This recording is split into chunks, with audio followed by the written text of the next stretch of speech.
آپ اس شخصیت میں دیکھیے کہ آواز کا کتنا بڑا رول ہے. آپ سوچیں کون سے ماں باپ ہیں جو اپنے بچے کو اپنے والیوم پہ کنٹرول کرنا سکھاتے ہیں. کتنا مشکل ہے نا یہ کام.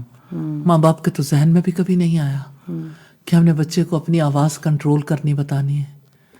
اور آپ دیکھیں کہ اسکولس میں، کالجز میں، ایلیٹ اسکولس میں، جہاں میں کیا کہوں، یعنی کہ جہاں ہمارا پارلیمنٹ ہے، ہمارے کو بڑے سے بڑا اکٹھ ہو، لوگ آسمان کی طرف منہ کر کے کہہ کے لگا رہے ہوتے ہیں، ہنس رہے ہوتے ہیں.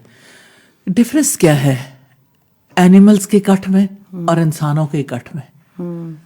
آخر کوئی ڈفرینس تو ہونا چاہیے نا. ٹریننگس جو ہوتی ہیں اس میں اس طرح سے کیا جاتا ہے. مجھے ایک ٹریننگ پہ جانے کا اتفاق ہوا تو باقی سب کچھ تو ٹھیک تھا، لیکن اینڈ میں انہوں نے کہا کہ ہم لافٹر تھراپی کریں گے، اور سب لوگوں نے اونچی اونچی کہکے لگانے شروع کر دی. اور وہ اتنا پریشان کن منظر تھا. میں نے تو خیر وہاں سے واک آؤٹ کر دیا کہ یہ تو جو ہے صریحاً ہمارے شاعر کی جو ہے وہ کی جا رہی ہے.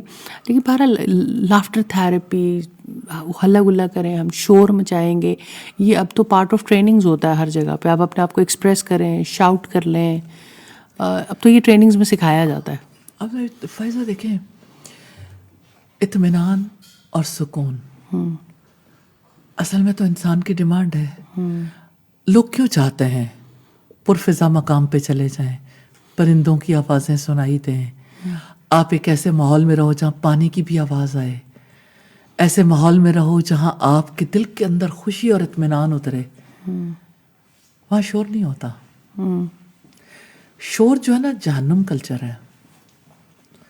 اور آپ جس وقت اپنی آواز پہ کنٹرول نہیں رکھتے، اور سب نہیں رکھتے، تو اس کا مطلب ہے کہ ایک جہنم کا سا سما پیدا ہو جاتا ہے. اور جس وقت ایک باپ اپنے بچے کے بارے میں کانشیس ہے کہ اسے میں نے بہترین کردار کا حامل انسان بنانا ہے، تو وہ اس کی آواز کے بارے میں بھی کانشیس ہے. اور مثال کیا دی ہے، ان انکر الاصوات لصوت الحمیر، کہ سب سے بری آواز گدھے کی ہوتی ہے. آپ یہ دیکھیں کہ گدھے کی آواز جب آتی ہے تو گدھا کیا کرتا ہے؟ آسمان کی طرف منہ کر کے آوازیں نکالتا ہے.